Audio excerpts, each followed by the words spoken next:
This is the 22nd season of Bass Talk Live.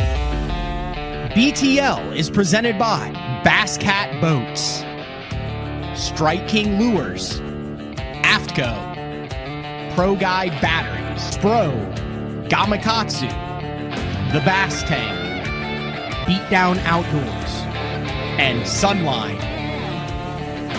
BTL coming at you. Good morning and welcome to another exciting edition of BTL Bass Talk Live, where we are going to talk about bass fishing. In studio guest Josh Giroldi, all the way from Canada. It's been a drive. Yes. Now I know there are beaches in Canada, but you're not coastal. You're just from Beachville. Just from Beachville, yeah. No. Beachville, There used to be a beach there back in the day. On one of the on Ontario. No, it's a little river system that actually flows into Lake St. Clair. Oh, but just like it's just like a little lake beach, a freshwater beach, Yeah. Beachville, Ontario. Anyway, if Josh looks familiar, it's because the first time we had him on was at Lake Champlain. Was that a year and a half ago now? It's got to be. It's almost 2 years ago at the Bass Nation Regional, where I just kind of jackpotted that one because the Bass Nation Championship was on Grand. It's on Hartwell this year. I'm going up and doing the same thing because I absolutely love Lake Hartwell. But we ended up kind of splitting a room there and getting to know Josh, who that was kind of your first foray into your firefighter. Yeah. Who enjoys bass fishing. Yeah. What, motocross background. Yeah. And now you're in it. You're like in it deep now. Yeah, we are deep. So Yeah. I thought, dude, he's crashing at the crib for a couple days before we start practice on Grand on Sunday. So very familiar with the tornado shelter over the last couple days. Made sure that was cleaned out. Like, you literally came in at a time of the day where it's like severe weather threat for the next 4 days. I don't know why every time I come to Oklahoma, you guys have naders.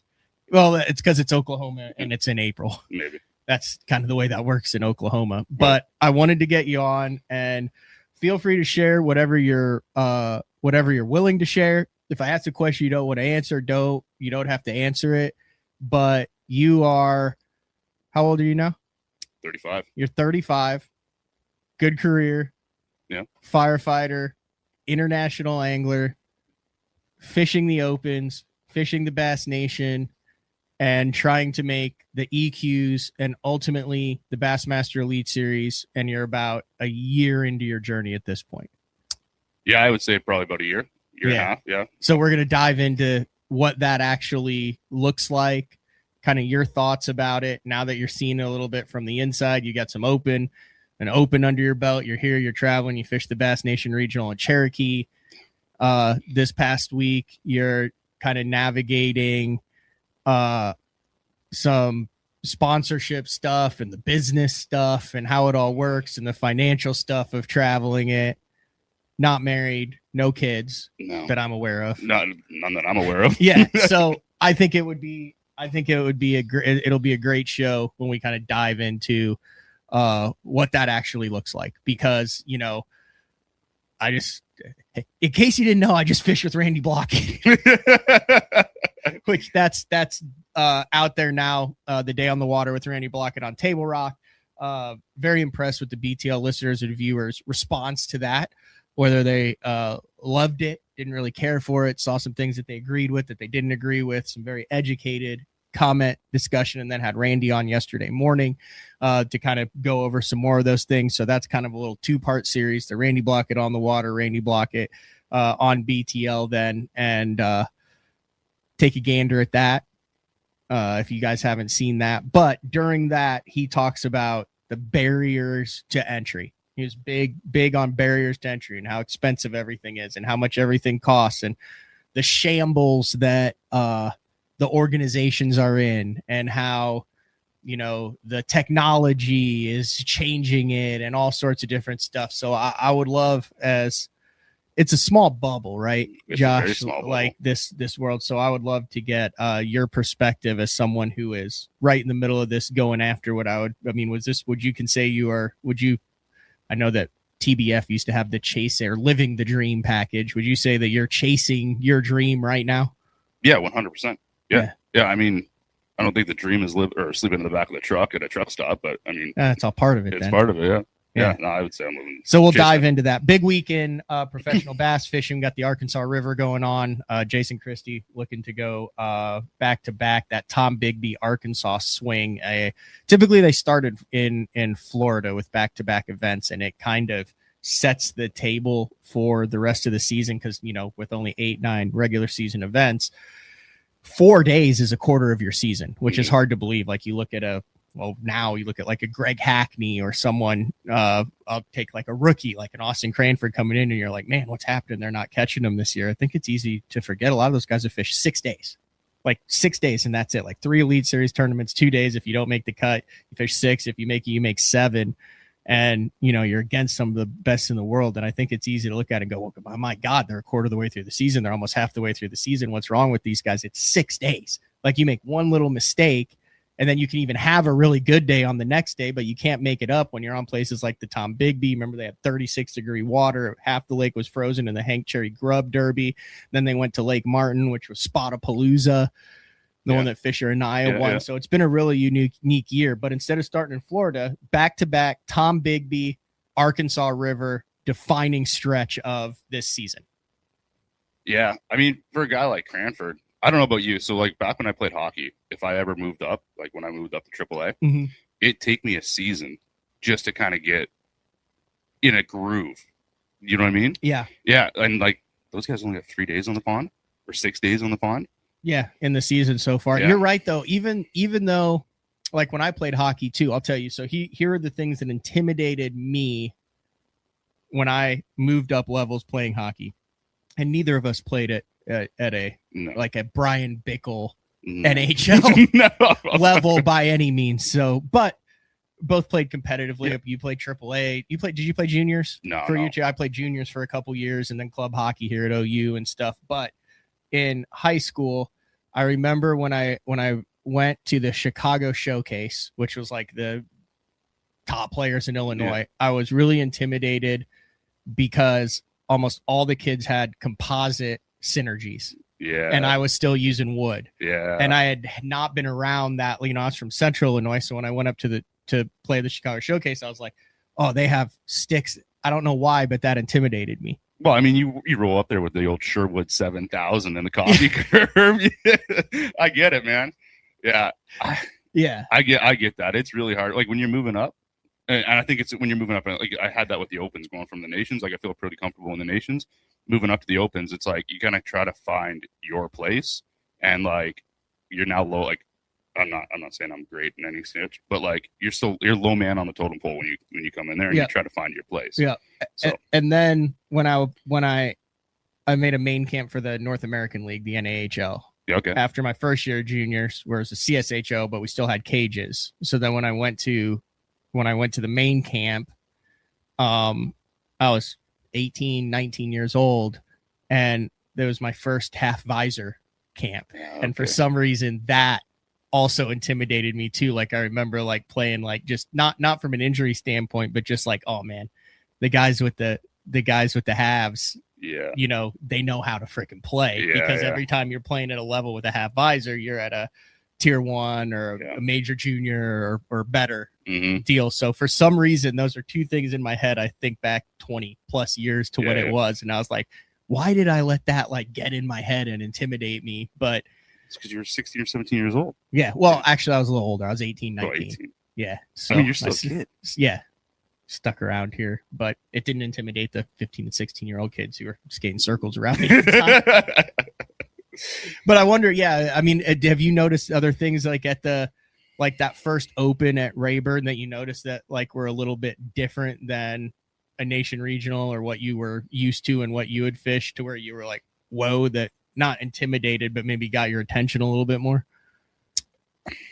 I don't want to say, not intimidated, but like what's really nice is you roll out to one of those Opens and like the parking lot situation, even though the Rayburn was really, really low, it was great, man. Everybody's like the ability to back up their trucks in a timely fashion was really nice.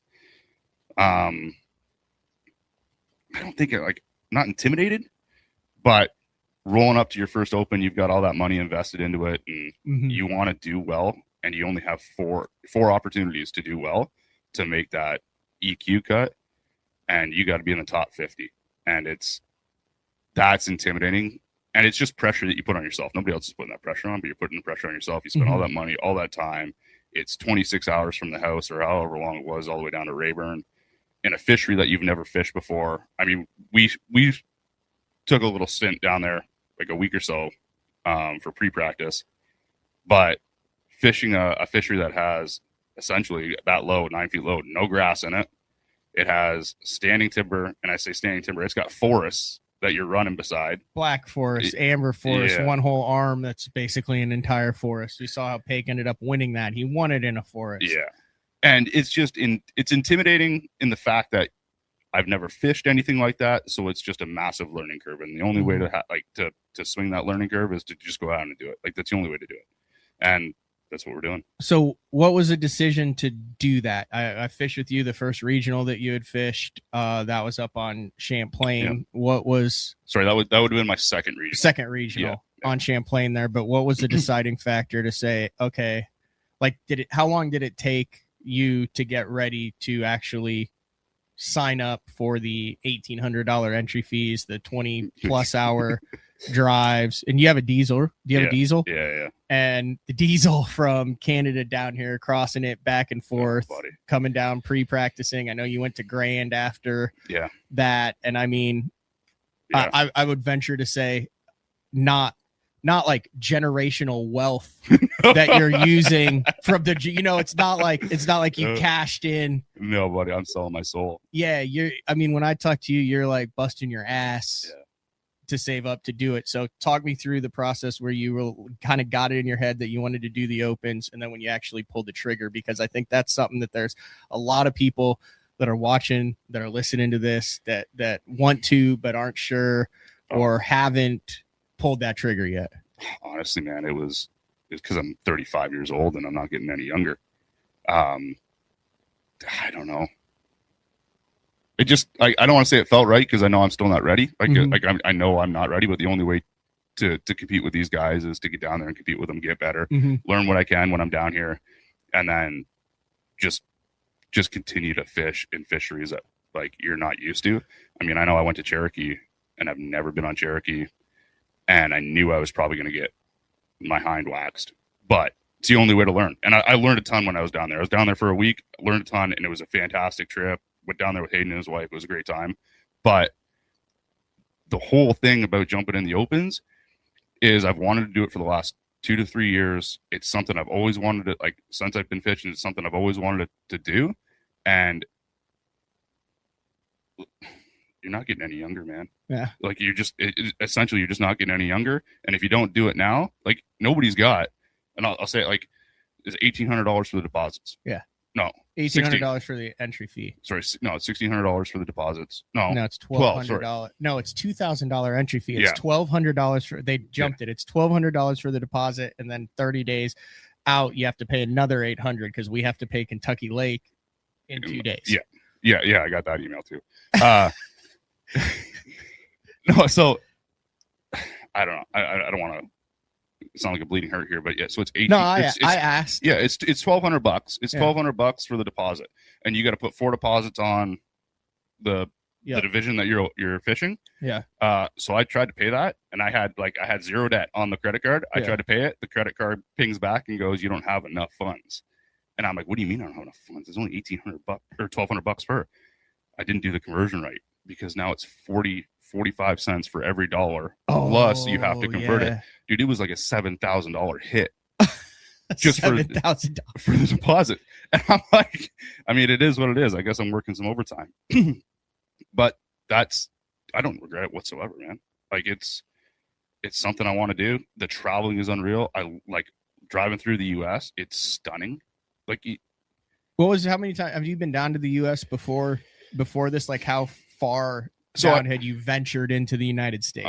I rode motocross in Alabama once. Other than that, like, really not. I did a month-long trip in Cali, just like bumming it in the back of a van when I was working construction. Okay. Because back home they laid us off for So you've been around, but you hadn't really like driven through, I guess, the heartland of bass fishing country in America. No, and I'm still learning it. Like I stopped at Chick for a couple hours on my way through. Yeah, in Tennessee. Yeah, for a couple hours on my way through. I did a quick tour with the Icon dealer or factory, and then hit Chick, and then kept rolling this way. And you roll past all those like famous lakes, and you're like, oh, this is where it is. Like you can see it on a map, but until you like roll past it and you put eyes on it, you're like, oh, okay. Roll past Kentucky, and I'm like, I'll be the land between the lakes and stuff. Kentucky sneaks up on you. It's not where you think it is. No, I'm just like literally like going across the bridge, and it's like and I'm like, oh, okay. And then is it Table Rock? Yep. Yeah. Branson. Yeah. That neck of the woods. Yeah, I'm the same way when I travel with the NASCAR stadiums, like with the motor trip, with the, what do they call those? The big speedways. Rigs? Oh yeah. With the speedways. Like I remember the first time I went past Texas Motor Speedway. Yeah. And then you've got Bristol out on the East Coast, and you're doing it, and then like you do like the Talladega. Like I remember Talladega, like the first time driving by, I was towing through Talladega Wall. The Talladega was 500 was going on. And I was like, oh my God, like I want to stop. But that's probably the same way you are kind of with the lakes on that, is seeing that. Well, yeah, because I just want to put the boat in, but I'm like, I got 12 more hours or 8 hours to get to Oklahoma right before the naders get here. So yeah, no, it's good, man. I love the traveling. It's, like I say, if you don't do it, it's, even though I'm getting my teeth kicked in at these tournaments, I still feel like I'm living the dream. When I was on the water with Randy, he was talking about A, the cost barrier to entry, and B, the technology, and that those are, two reasons why the organizations aren't healthy or anything like that. Like, talk about like did the technology or scope or any of that come into play as to why you decided to do it or why you didn't decide to do it? And do you think that, I know this, we're doing 2 with and 2 without. The first one was at Rayburn with, as someone who's just getting into this level of fishing, what are your thoughts on jumping into the middle of a hot and heavy debate where we're trying to figure out what the best thing is for the game? I mean, 2 things come to mind right away. Like, one is obviously like the financial barrier for, I don't want to say young, like the younger kids, I'll call it, coming in. Because like I was just at the Nation, and there was a whole pile of kids. And a 17-year-old kid win it? Well, I mean, yeah, and they're rolling around in like a brand new Phoenix or brand new, like whatever. Like, and then they've got everything they could ever like ask for, right? And I mean, like, no joke, brand new Phoenix, GMC 3500, like the works, right? So I don't see the financial barrier there as much as I see the financial barrier for the guys that are like 26 to maybe 35. So like your demographic. Yeah, because there is so much that they need that you don't like see behind the scenes, like the truck. Like the truck's not cheap. Okay. And then you go, okay, well, where are you going to stay? So like for us, the last 2, or like we're going to Grand. Yeah. I'm staying with you and Stefan. And it's fantastic because it's the exact same price as it would be if I would have got a campsite for the week. But if you're just going to get a house by yourself or with one other guy, that can get really, really expensive. Yeah. So, yeah, I mean, take the bass boat out of it. Like, I know that's $130,000 investment, sure, but it's those little $500. Yeah, like when fuel jumps up. I know fuel's, I would call it reasonable down here. You guys wouldn't call it reasonable, but I call it ridiculous in Oklahoma right now. Yeah.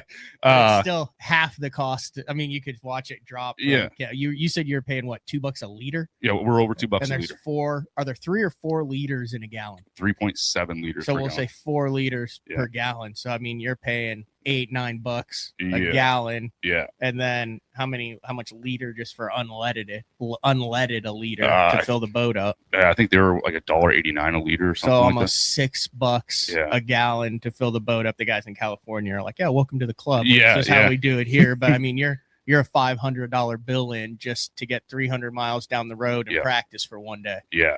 Yeah. So it's those little things. I mean, what people don't see, and it's not that people don't see, because people that do this, that have any kind of boat, any kind of truck, it's all the same cost. The oil changes, the tires, the brakes, the wear and tear, all that stuff.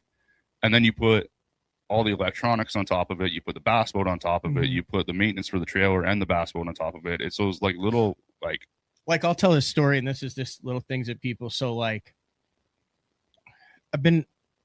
this is what I do full time. So there are times where I take, I don't ever want to say take for granted, but it doesn't really cross my mind. So like Pro Guy batteries, I have the 2 lithiums, I've got the starters and all that. So we'll go down and pre-practice at Rayburn 30 days before the off limits. And, you know, you're practicing and stuff, and it never occurs to me, you know, that's a scope event. I can go out and mess around for 14, 16 hours, whatever, 12 hours, whatever the daylight is and stuff. And I know you're like, dude, my batteries are dying at like noon, 1 o'clock, lead acids. We're dying at noon or 1. So you're trying to maximize your time by not fishing areas where you wanted to, that were windy, by going in areas where you could still scope and run your trolling motor to try to last it for the day, because you've already spent all this money to be down here with the boat. Now you're dead in the water at noon because your lead acids are dead, because you're on the trolling motor 10 times more than you would have been 3 years ago. But if you want to throw lithiums in, that's another couple $1,000 that you hadn't put into the budget to get for 2026. So that started to get me thinking. I'm like, no, this is it's basically like you just put out small fire after small fire after small fire just to get to the opportunity to launch on day one. I mean, we're doing it just for that dream, just for that, to chase it. But it's all those little things. Now, do I think it's a massive gap? Potentially. Like, I mean, I was sitting beside at launch, or second day of the tournament. First day of the tournament, because I was sitting beside you on the second day. First day of the tournament, I'm like sitting beside Tristan McCormick. And like, obviously he's got the best of the best.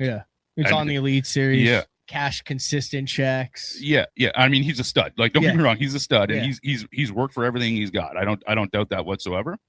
But it is a little bit intimidating when it's like, I'm rolling in a couple-year-old Triton right now. Like, I've got lithiums now, but they're Amazon lithiums.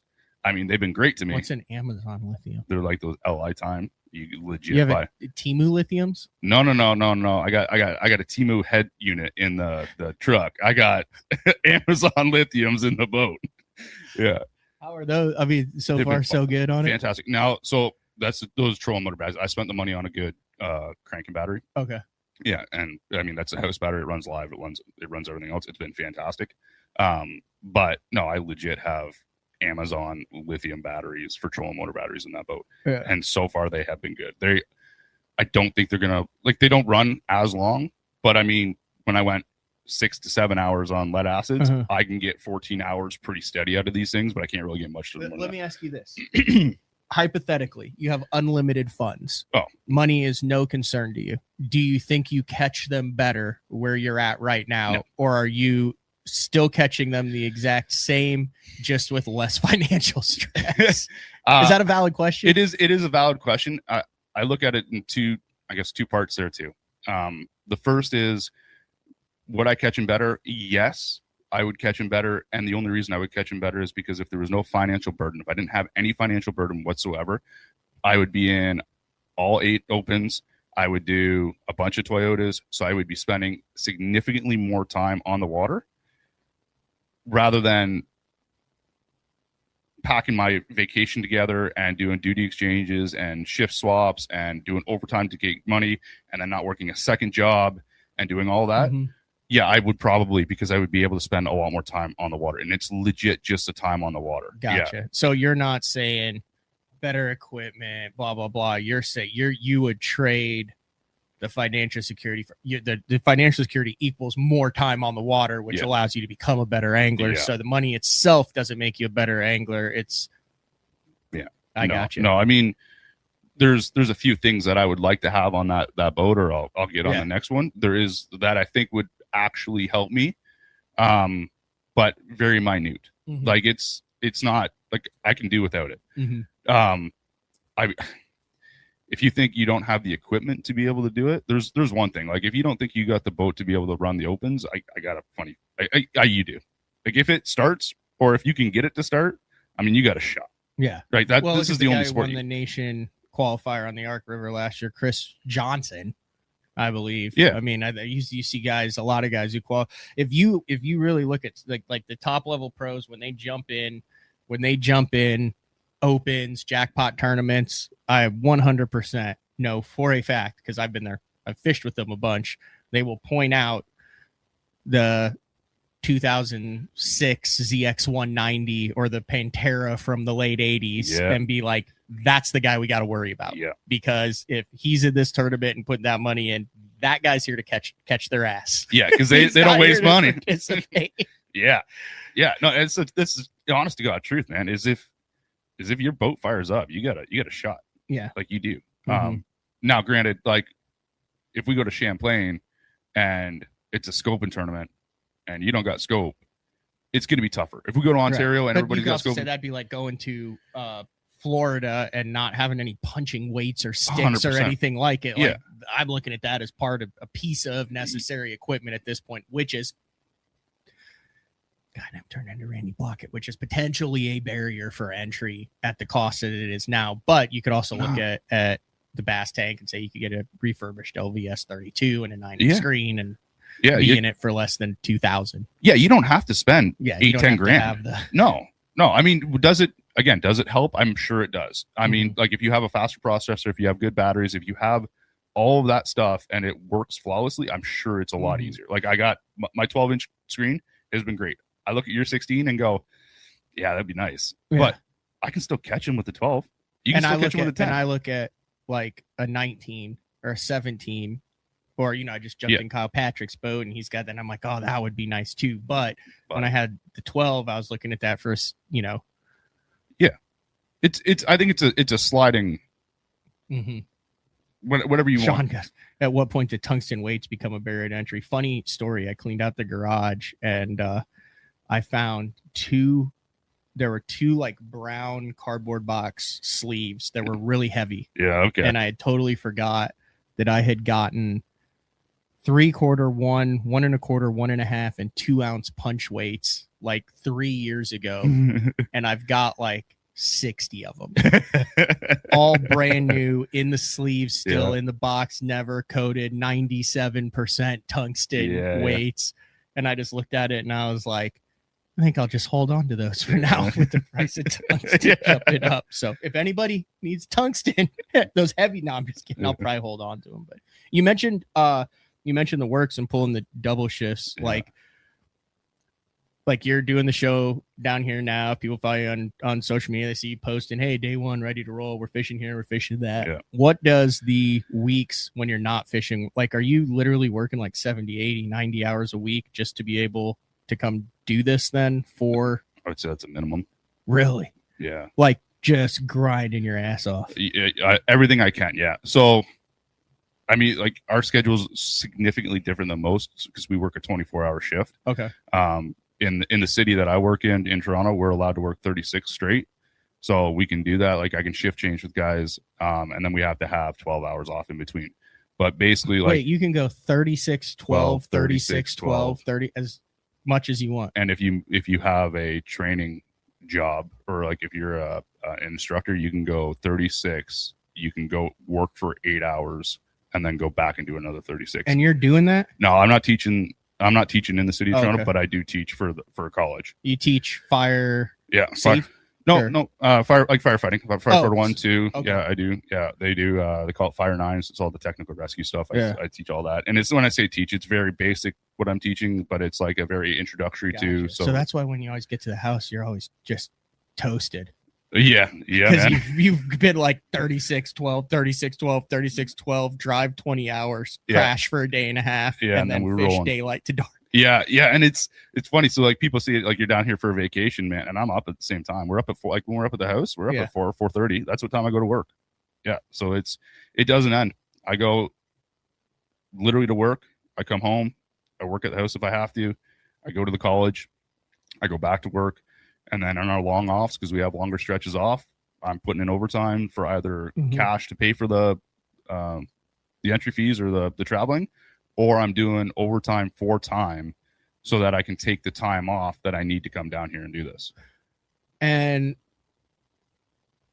have you regretted any of it? No. Really? No, I mean, ask me when I'm 60 if like you're beaten down and broken, and but like right now, no, man, I'm loving every minute of it. You go to work to grind to come do this, and does it make the work easier knowing that you've got a payoff coming at the end of it instead of and then you kind of see the light at the end of the tunnel. I mean, it would be really, really nice to hit one on grand and make some cheddar back. Yeah, it'd be really nice. But yeah, I'm in a good spot, and I guess I would say I made some really good impulse buys when I was younger. That helps me out do this. Like when I bought a house when I was 22, it was the best time to buy a house when I was 22.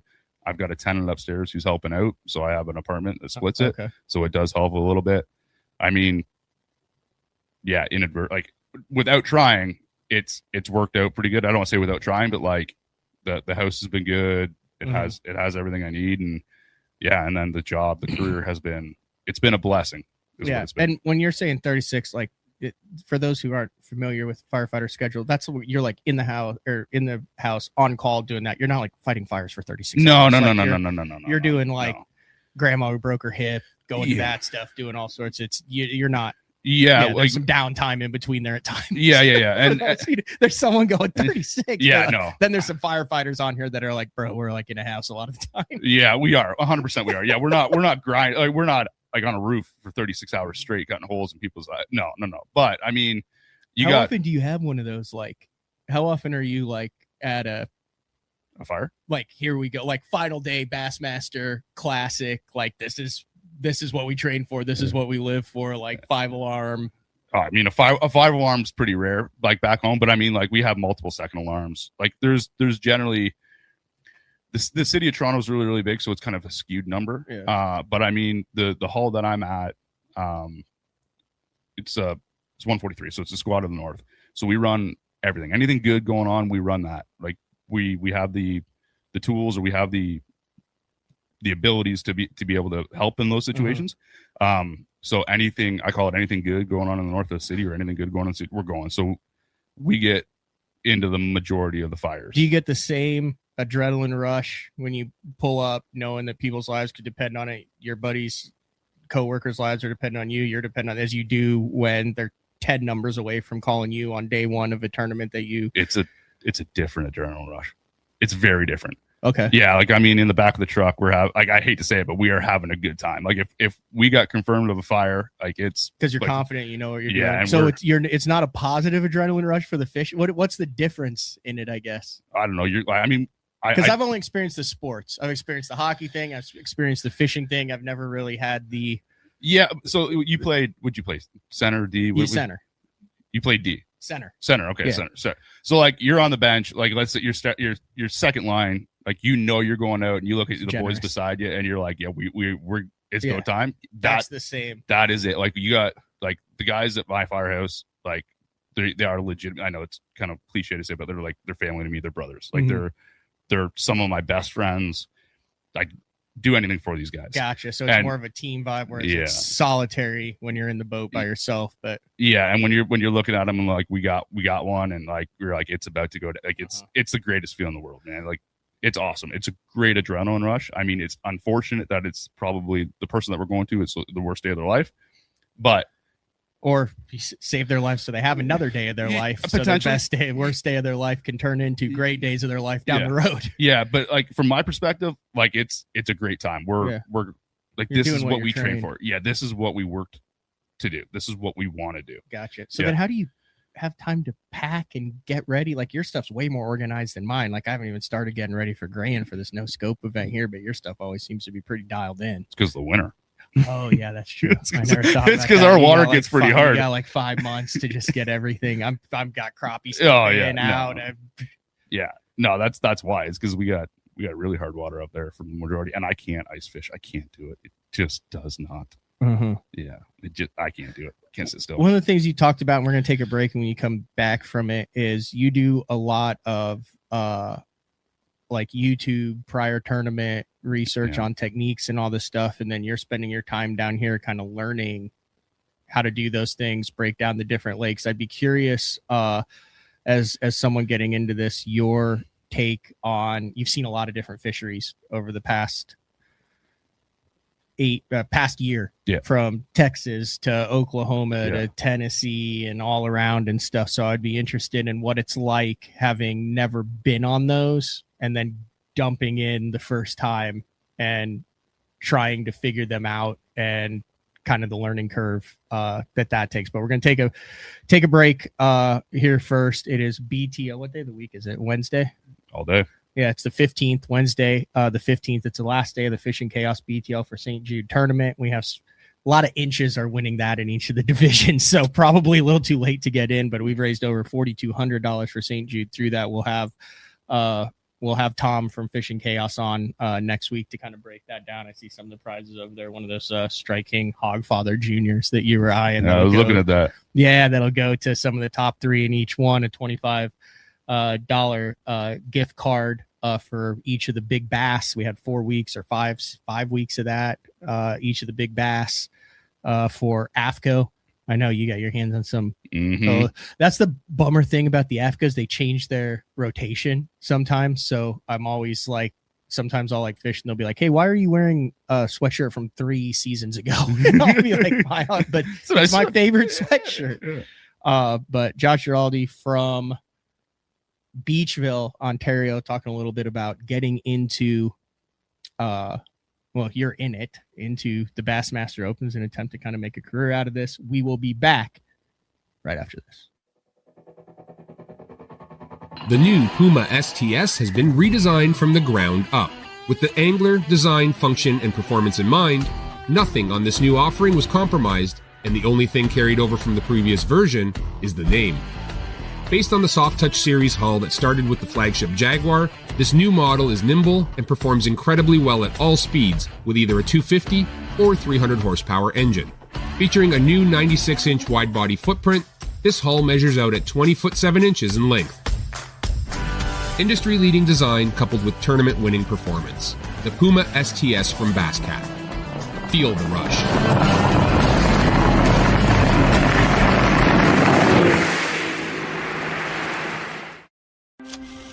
Before there were hashtags, there were handshakes and shared stories. They gave us confidence to make our first cast and chase our dreams. They taught us to fish, and in the process, taught us about life. They taught us that success isn't just about reaching the top. It's about lifting others up. The future isn't just about selling tackle. It's about 3 simple words. Let's go fishing. Here's to the original influencers. When I'm in a tournament, conditions are constantly changing and every second matters. With the Deep Dive app, I can instantly pull up all the current lake conditions all in one spot. So no more looking at weird government websites. In just one quick glance, I have water clarity, water level, wave forecast. It's all right there in the Deep Dive app. Download the Deep Dive app and get all the tools you need to put together an awesome tournament.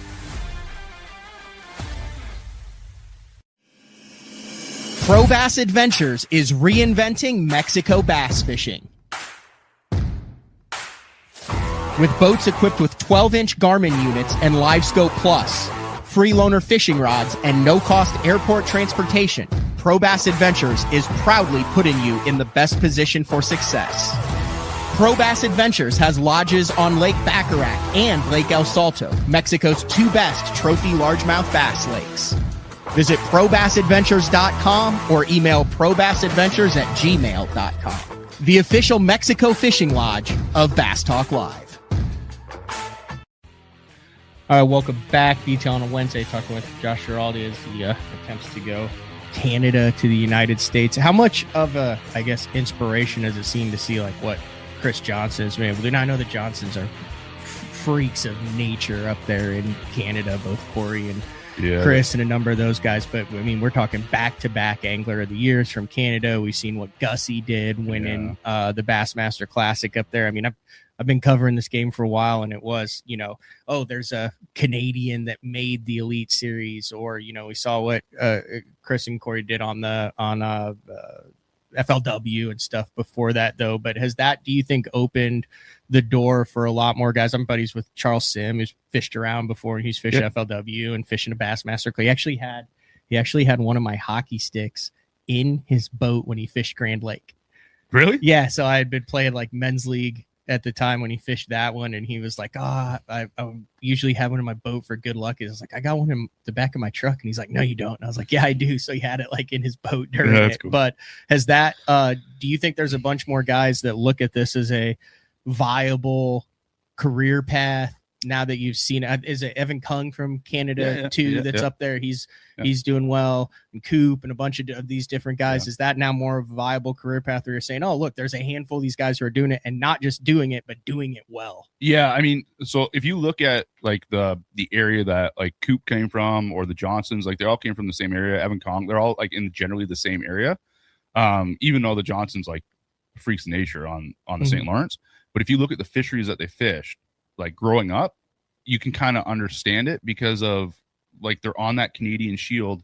But I mean, they've fished, like, I've never been to Florida, but I can only imagine it's like typically do well in Florida. The Minnesota guys, the guys who suck in Florida typically when they start are Oklahoma guys and Missouri guys who aren't used to the grass. So it's more diverse in Canada than a guy like me in middle of Oklahoma is given it credit for as far as learning some of those fisheries. 100%. Yeah, it really is. I would say it's really, really diverse. The only issue is if you didn't start when they were like, because I mean, I'm pretty sure the Johnson boys had a fishing rod in their hand like before they could walk. And you started after motocross, so you're what, 10 years into bass fishing? No, actually I looked back on it like maybe a couple months ago, and I built my first little tin boat 5 years ago. Oh wow. Yeah, so you still have a lot of learning curve. Yeah, so I mean, the issue with us, the hard thing with us is that our bass season doesn't open until the third weekend in June. So it's not like I can go out in May or April and fish for pre-spawn bass. I've never seen pre-spawn bass because we're not allowed to fish for them. Or finding a bass on a bed. Like I shouldn't say they're not up there during when it opens up, because it does sometimes, but it's generally long and done by the time we get the ability to go on the water and target bass. So it's a massive learning curve to come down here on these fisheries, to learn the fisheries, and then to learn fish behavior when it comes to pre-spawn, spawn, post-spawn, even fish, when the majority of fish that we're fishing for is, call it a summertime pattern. Gotcha. Yeah. So it's a totally, and then I would imagine like the all rock lakes or the heavy timber lakes or all the man-made lakes here, or the TVA with current, or like a Cherokee or Chickamauga or something like that, is a completely new experience. Yeah. So it's a very new experience. And then like there's little hurdles that an international angler, I'd say, would have that maybe you wouldn't, because so you take like the deep dive app. Yep. I can't get it. Like I don't know how to get it because they don't provide it in Canada. And I come down here thinking my VPN address would allow me to get it, but it's something to do with where my Apple subscriptions are from, or something like that. I just have to call them up after this and see what. Well, I'm not going to tell you, but also that little tournament that you guys got going on for the St. Jude. Yeah, the Fishing Chaos. Yeah, not in Canada either. We're working on doing that in the future, but I understand. But that. I mean, it's hard when they're like, the only place I could go is essentially Lake Ontario, and I'm not allowed to measure them, so because it's catch and immediate release. So there's just those little hurdles, but then you throw me on Cherokee that is a little bit low right now, which is fine. There's nothing wrong with it. And then trying to understand a TVA fishery in a pre-spawn spawning tournament, and I've got to understand it in 3 days, and then the tournament starts, or 3.5 days, and then the tournament starts, and I'm like, I don't know how to adjust when a fishery gets 170 boats worth of pressure with 2 guys in the boat, because it just changes so much and so fast, and I don't know. I got to learn how to adjust, and I got to learn how to just do it faster. And that's essentially, and really that's one of those things, especially fishing pressure, and that is the only way to learn that is to get your ass kicked. And I'm really good at getting my ass kicked, because I think there's not a single person that's watching this or doing it that has fished those big tournaments that have thought, oh, we're on the juice, we're on the nuts, the nectar sector, as Jeff Crete would call it. I need to get him on the show. He's down there in Destin doing pontoon boat rides out to Crab Island. But and then you show up and there's 30 guys in the area and you're like, oh, didn't see this coming, and you just happen to be there at a time when everyone was cycling through it, and then all the fish get split up, and then you kind of start to figure out like, okay, like there's fish here, but if I put all my eggs in this basket, I think this place is getting a lot of pressure. Yeah. And so for me, if you like talk about Cherokee, like I found him day one to practice. Like I'm like, it's if the tournament started the next day, no problem. Like I was laughing. I found him, no problems. Day two, I found some on beds, and I caught one on a bed, like, but I didn't see it. And then it's like, okay, are they starting to move up? The temperature's starting to go that right way. Everything was lining up that they should be moving up, and I missed it. But just trying to understand that, and then when you go back in the tournament after or the first day of the tournament, and they're not doing what they were doing on first day one, it was because of the pressure, I think. Yeah. Tackle wise, also, like you had like 6 or 7 boxes sent to Oklahoma. Is there a little bit of a barrier in Canada getting like? Is it hard to get, like, if you wanted to? Don't tell the CRA. Get all of that stuff. So there is and there's not. It's starting to get a little bit better. Like the Sakamata shads, I mean, I don't think they're easy for anybody to get, but they are hard for us to get. The Koikis took a lot of heat off those socks. I'm telling you, yeah. I mean, actually, like we found those. We found the Koikis up north too. Tap Shop had them up north.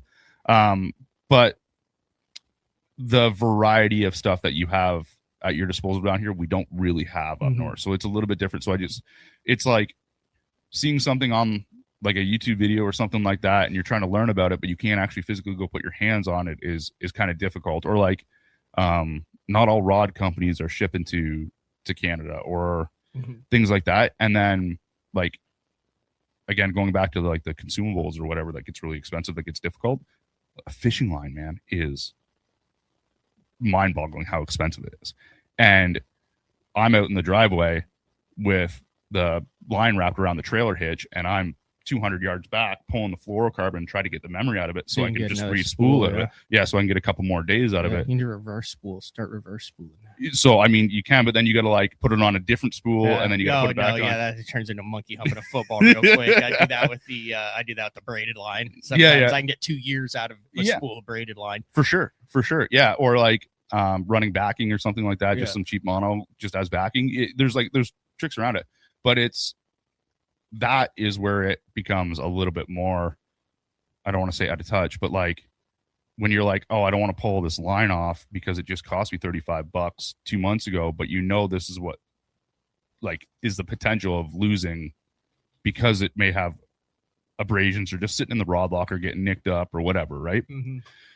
But so the first Open, did you finish 99th? 99th, top 100 in your first Bassmaster Open. Yeah.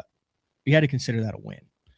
I would consider it a win. Yeah. 200 over 200 boats in that event to finish in the top half of the field. What were your thoughts on just your first Bassmaster Open experience as a whole? Yeah, I loved it, man. Yeah, I mean, I loved it. Like, I mean, it was really cool. Like staying at the house with you guys. I mean, that if you've never been to that Jasper, like Rayburn area, it is, and I guess so. I will say, like the U.S. does it a little bit better than we do it up north, but like it's a community that just revolves around bass fishing. Like you go to the restaurants and they have bass boat parking. Well, like, that is the stump is the. I'm actually talking about like restaurant. Was that Mexican joint that we went to that other night? Like if you looked at the back, those were bass boat, like they were designed. Yeah. Like the whole community is revolving around it, right? And like the ramps are, I mean, sure, it was whatever it was, 9 feet low or 12 feet low or whatever it was, but like you have concrete ramps 4 wide that, and a pavilion, like it's designed around it, and it's not like, oh my god, but it's just like, no, you guys do it right. Yeah, it's done right down here. Like the parking lots, everything like that. Like, I mean, for us back home, like a 70 boat derby at a ramp, it's like hell's breaking loose because we got like one gravel ramp that everybody's trying to put in with a floating dock. And it's well, just depending on how it is at Grand, we should have a house that we could keep our boats in the water and then just shoot over. That's the ultimate. Like that happens once every couple of years. When I roomed with Hallman was big on, we're getting a house with a dock.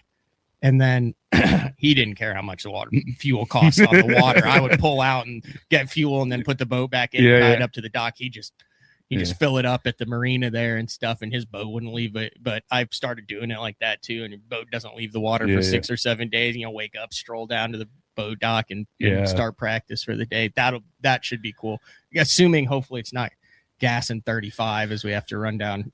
We're staying right in Echo Bay. Yeah. Okay. So we just have to go under Sailboat Bridge and then hook a right into Wolf, run Wolf, but just kind of depends on what the conditions will be there. Yeah, that'll be nice not having to get up at 4:30 in the morning and go wait in line. Yeah. Well, that ramp is nuts. You haven't been to the Wolf Creek ramp. No. They built it, I think, for the 13 Classic that Pace won. And there's probably 1,000 parking spots in it and 5 or 6 lanes. Really? Yeah. If the water gets up, it's not really built as steep as it should have been. It can flood pretty easy, but it's a moves through pretty quick there. That's one of the, like, Smith Lake in Alabama has another amazing ramp facility there. You go to a couple, I think Logan Martin has an ungodly facility there too. So does Green Pond. The guys they literally like built a whole facility around classics and big tournaments where it's like it just works like clockwork. Yeah, it's an amazing, like, I like that because the Chamber of Commerce that you have, they understand that, like, bass fishing brings in money into the community, so they invested into it. And I don't know, like, back home in call it the Kawarthas, I don't think they think that way. And it's just there's just not. I see the foot, but if they built something, it would mainly be for like walleye opener. No, we actually have like the Kawarthas, like where the Johnsons are from, like those lakes, man, they get pounded in the summertime. Like, there's 2 big tournament series going on, and then there's Tuesday and Thursday nighters all the time. And it's unfortunate that I'm 3.5 to 4 hours away from it. But yeah, like, those lakes are the lakes to be on as a.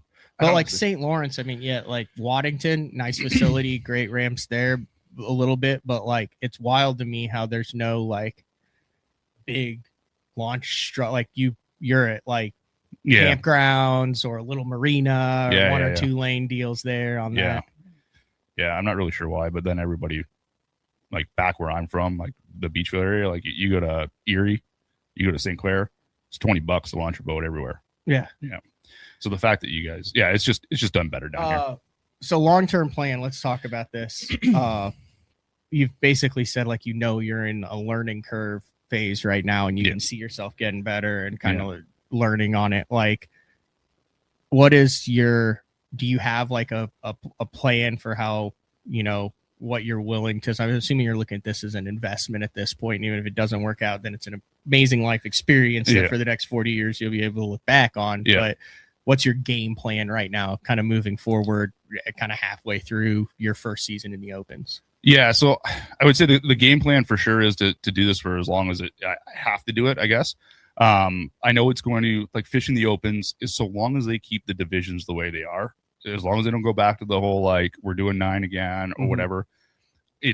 I can do, like, as it sits right now, I'm in a spot where I can do this for a couple years. And for me, doing the Opens, I'm looking at it as like a 4 to 5 year plan. It's going to take me 4 to 5 years to get hopefully to a point where I am actively competitive against you guys. Right.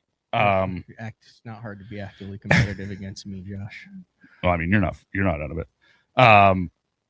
But the nations, I'm doing the nations because I really want into that championship. I would like the plaque on the wall. Like, that's just a tournament that I think I would really, really like to do. I missed it twice back home to get into it in the Hank Gibson we have. So that's why I got to travel around and do it. I don't think I'm going to go to the Mississippi, but I'm for sure going to Champlain. So if you want to get a hose, we'll get a hose. Yeah. I think I'm bringing Court up to that one. It's gorgeous up there. Yeah. She'll love super nice. Yeah. Great pizzas. I'm driving 26 hours to go fish a Bass Nation regional. And I'm more pumped for that than just about anything. Yeah. Well, you're driving that same to fish that CISA. So yeah. And I'm fishing the US Open too is probably a 90% chance right now. But I'm looking at those. I'm doing that's a work trip to go up there for that regional, but the other stuff is like life experience, enjoying. Like, I'd love, I'm not making money on it either. I get you. But no, like, long term, that's the goal. I would, like, the goal is to fish in the elites. Yeah, the goal is to fish a classic. It's been a steep learning curve, and I think like the trajectory is still going up. But I'm spending the money. And right now, no, you don't have sponsorship dollars coming in. Like you don't have. I shouldn't say that. So I've got two small non-endemic sponsors. I got a financial company, Jesse Camiso back home. He's helping me out, and then Sound Electronics is helping me out a little bit, which is, I mean, it's great, man. Like it's between those two, they paid for one deposit. So which is, and I'm blessed to have. Yes. Like it's really, really good. But other than that, no, I'm working on a contract right now with a dealership back home. We'll see how that goes. Fingers are crossed for it. It's a good buddy of mine that does the sales for that dealership back home. So I mean, hopefully we can put something together. But that's like, even that's been a learning curve, man. What are the guys in the firehouse like? Do they like follow it, watch it? Like I know the weigh-ins are live there. Like are any of them like, son of a bitch is living the dream, running it? Or do they understand anything of like what you're doing? Do you have any guys that fish? So the guy that I was down there with the Nation, him and his wife. So he's a firefighter down at 331. So he's on the squad down south. Okay. And like I guess he was getting some messages from the guys of his crew, but like he's got a couple guys down at 331 that fish too. There's a few guys in Toronto that fish fairly competitively. But no, like the guys at my hall, like they're just they don't understand. They're like, why is Josh working so hard and then he's gone for 2 weeks? Yeah, and then like I got one guy's like, you spend that kind of money doing that, and it's like, yeah, I do. But no, it's I take the boys up to the parents' cottage for a couple days every year, and we just train wreck them. And that cottage is up by Quebec? It's in Quebec, yeah. It's in Quebec. It's just never been to Quebec. I mean, you open invitation, buddy. I heard that Quebec people don't really like outsiders in that neck of the woods. We're just going to the cottage. Like there ain't much there. They got one little tackle shop and a gas station, cheap beer, and Quebec intimidates me. They've been bitter since the Nordiques left. Yeah, they don't have that baseball team anymore either. The Expos. Yeah, no.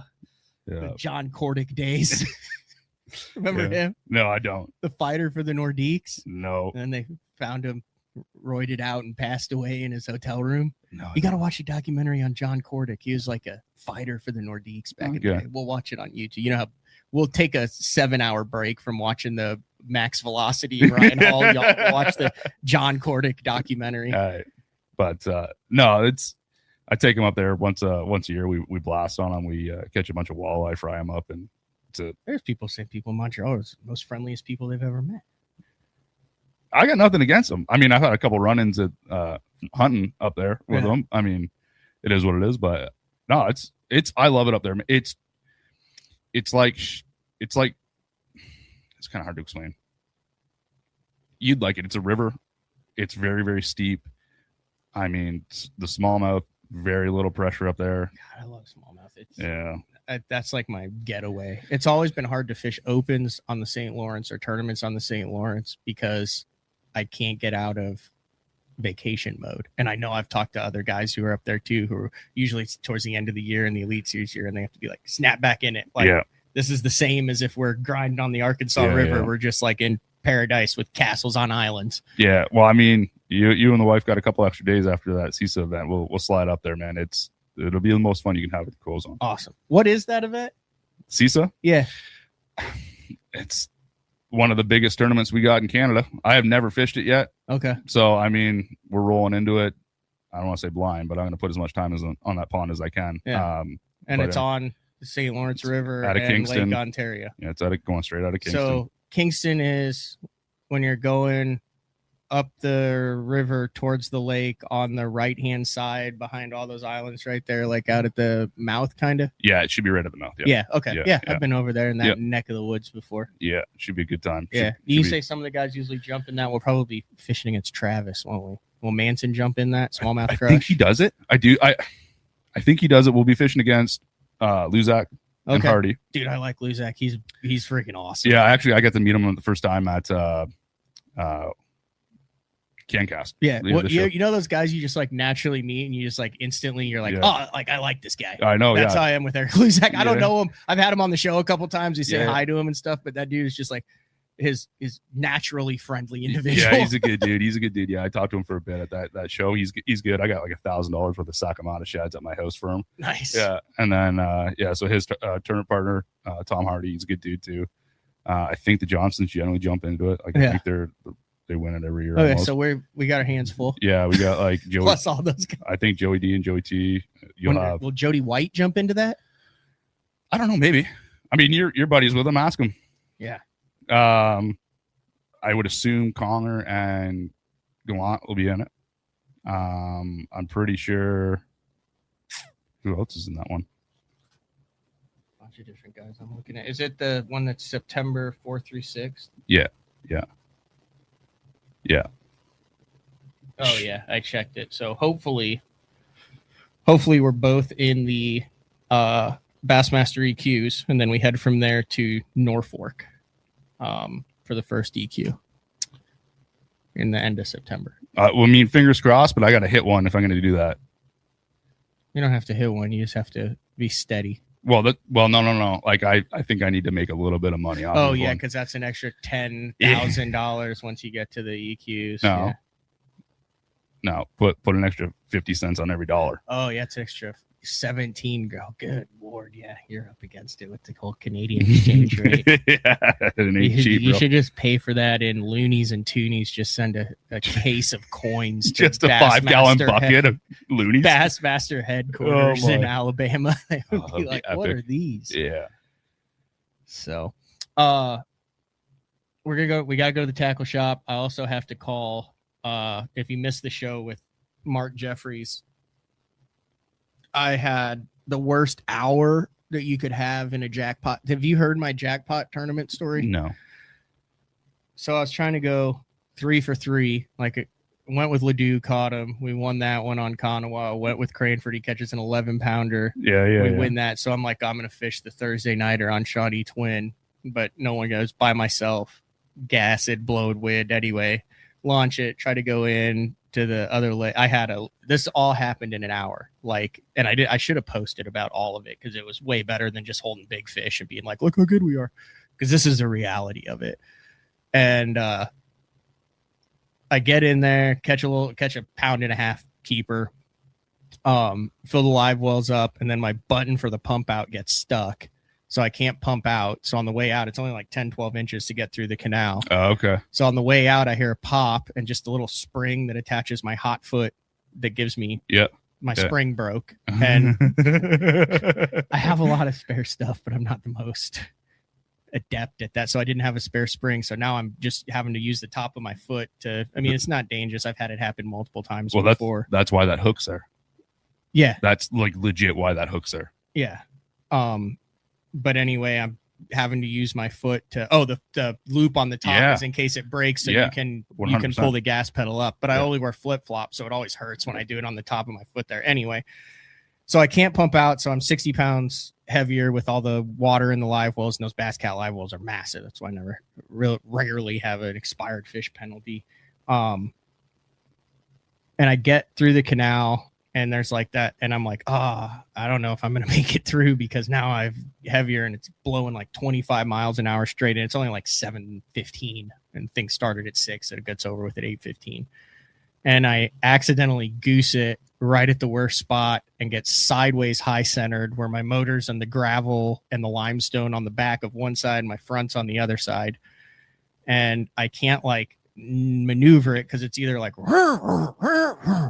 so I end up having to trim down and power turn it reverse to get back into the 3-foot deep canal. Well, in the process, I just hear as I'm just grinding gravel and limestone with the prop.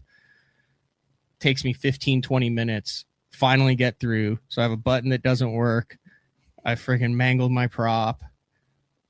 And I broke my hot foot. And I'm like going down one stretch and I'm like, screw this. So I put it on the trailer 30 minutes early, dump my fish back. And as I pull out and I'm loading everything, I noticed I had forgotten to plug my trailer lights in on the way to the lake and had just drug my electrical cable all on the ground. So now my trailer lights don't work either.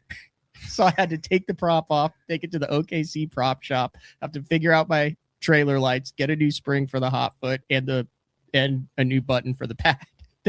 So what you're telling me is you got some work today. It all happened in an hour. So I literally, all the winnings for the last 2 jackpots gone in an hour, chucked the fish, and there's nothing like getting out of one before everyone else comes in. But I mean, that happens. I think that's happened to every single person that's watching this show. 100%, man. It's bass fishing. I put a brand new prop on the front of that Lowrance because I like to fish shallow. Put a brand new prop on it. 20 minutes in, conk, just muck it. And there goes another $50. So yeah, if we can find another Lowrance prop, we gotta do that too, maybe. Oh, on your trolling motor? Yeah. Okay.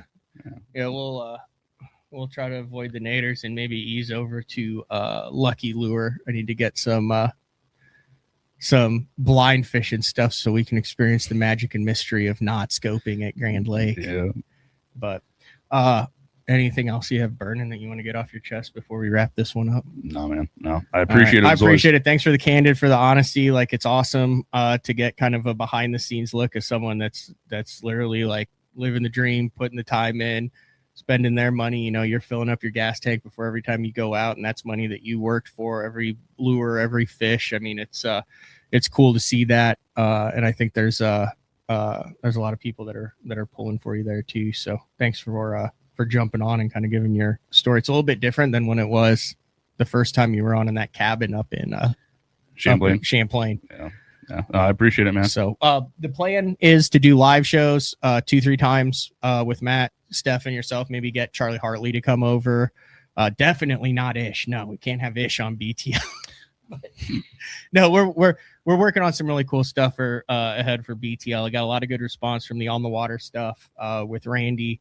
Some more opportunities to do that with some other unique characters in the industry. I don't think there's any better way to get candid, real one-on-one conversation, get into someone's mind than to get on the boat with them, to be fishing, to be kind of talking. It's a little bit different than when you're sitting across from someone. I kind of take that for granted because I do it every single day and I don't notice. But I mean, sometimes you get off and the guys are like, "Oh, whew, I made it through that one. I was so nervous going." And you're like, "Wait, what?" Yeah. Like, it's different like it is on the boat for me, but I think you get a lot better feel for what's going on.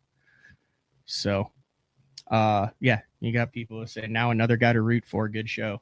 So, tomorrow. Day 4 with Frank Scalish. Right after this, we did do a best on tour this week with Dave Rush. We talked about a number of things that went down. I have not been following this very as closely as I should with what I do in the industry, but it looks like David Mullins utilized the appeals process and things in the Bassmaster Elite Series, and it was reversed. So he's good to go. He passes polygraphs that were administered by an independent license. Bass recognized that he's at the Arkansas River. He gets to keep his points for the past event. That is done and set behind. It's I talked to a lot of the Elite Series guys about this, and it's a really mixed feeling. Like, you want strict rules, adherence, and polygraphs, but you also want to make sure you're getting the right guys doing the wrong things and not the wrong guys doing the right things. Yeah. I mean, it's a slippery slope. I don't think there's a right answer there. No, but I mean, just the fact that Bass overturned that and essentially is them admitting that they made a mistake and he's good is like, that puts a lot of faith in that organization in my eyes. Right. Like, yeah, I'm trying to find the, here's Bass statement regarding Elite Series David Mullins. Bass officials confirmed the Elite Series David Mullins underwent a standard credibility test of the Elite Series, which was determined his finishing place ahead of the competition to eliminate the So what they do, if for those who don't know, what they do is, like, before the tournament, everybody gets a text. Mm-hmm. So this is Wednesday night or Wednesday. They'll get a text and they'll say 11, 43, and 91 will get polygraphed. So that way it is 100% random. Yep. It does not matter where you finish. You don't know where you're going to finish, but they let you know before that if you finish in that place, you're getting polygraphed afterwards. So that's how they do it. And then it said during his initial examination, he was unable to pass in accordance with bass rules. Mullins exercised his right to appeal, which was granted. And as part of the process, he completed a subsequent examination with an independent Bassmaster approved examiner, which he passed. This outcome affirms the effectiveness and integrity of bass credibility, designed to ensure fairness while protecting anglers. So he's good to go. It's good, man. It's all we can ask for, right? And then if you want to see you're not going to see 30, 40-pound bags at the Arkansas River or at Table Rock for red crest, but you will at the One Bass Clear Lake Open, which is also going on this week. So I think Pearl won that last year with like 102 or 103 pounds, something like that. Was he not shaking a minnow underneath docks? Was that? Yeah, I think he did a bunch of interesting stuff, but we had Billy Egan on from One Bass who was kind of talking about that, and I've talked to some of the guys that are fishing that out there, and it wouldn't surprise me. That's a shared weight format to see mid-30s 40-pound bags come in there and possibly set the record again and see multiple 100 to 110 pound bags for 15 fish. Yeah. That's on my bucket list to like fish Clear Lake. I've covered some tournaments out there, but I haven't been out there and fish it. I kind of want to do it in the winter where you can go catch those 3.5 pound crappie. Okay. As well too. Yeah. That was exactly a year ago. I actually pulled up when you were here. Yeah. Yeah. Because you fished the Bass Nation Regional on Eufaula. Yep. And we went out and smashed 2-pound crappie. Yeah, we did. We can't do that today, unfortunately, because it's blowing 35. Gassing. Tornado watch already. So, all right, let me throw some music up. I appreciate it. We got some more food to get ready for Grant. I got to soak some plastics in taku juice and then powder them. I'll show you how to do it. It's a messy process, and I can't do it when Court's home because she's allergic to shellfish. And there's like squid and like all sorts of stuff in that. So like I have to do that process outside and then like scrub my hands, get it in all the stuff because that's like concentrated stuff. Where, you know what I mean? Oh, I know. Like I'm scared about that. Like I'm very cautious about that type of stuff. So, all right, Frank Scalish tomorrow on BTL, 8:30 a.m. Central Time. Best on Tour this week. That's where I started with that. Dave and I talked about a bunch of that. That's back. That'll air right after this. If you haven't had a chance to watch the Randy Blockett stuff, watch it and give your educated opinion, even if you disagree or agree with a lot of it. But this has been another edition of BTL Bass Talk Live. Same time, same place tomorrow. We'll talk to everybody then. See ya.